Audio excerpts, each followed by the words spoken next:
cher journal. J'ai fait un rêve pas ouf cette nuit. T'imagines si Martin Luther King avait dit ça? I have a dream, not very ouf. L'espace-temps était très différent.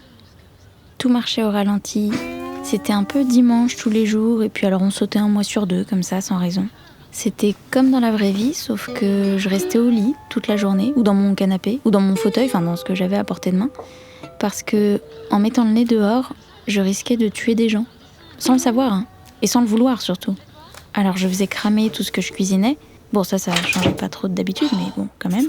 Par moments, je m'autorisais à sortir dehors en signant une lettre que je rédigeais moi-même, mais uniquement pour acheter du papier toilette. Sauf que dans le rêve, le papier toilette, c'était un peu comme le golden ticket dans Charlie et la chocolaterie, tu vois. Quand il est caché et qu'on doit le chercher partout. Il n'en existait que 5 rouleaux dans le monde entier. Donc plus personne ne faisait caca. Alors j'applaudissais à ma fenêtre à 20h précises, tous les soirs, sans exception, pour fêter la fin de la journée.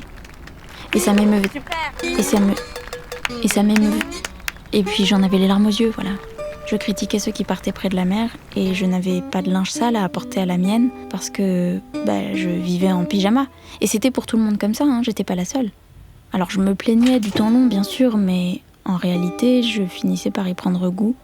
Et puis alors tout d'un coup, comme ça, sorti de nulle part, j'étais libérée de chez moi. Mais je n'avais plus très envie de sortir. Il s'est remis à faire beau et j'avais plus tellement peur parce qu'il y avait du papier toilette partout. C'est bon, c'était réglé cette histoire-là. Et là, il y a un immense pigeon qui m'a foncé dessus avec son bec pointu. Et au moment de l'impact, j'ai eu tellement peur que ça m'a réveillée d'un coup. C'est vraiment bizarre les rêves parfois.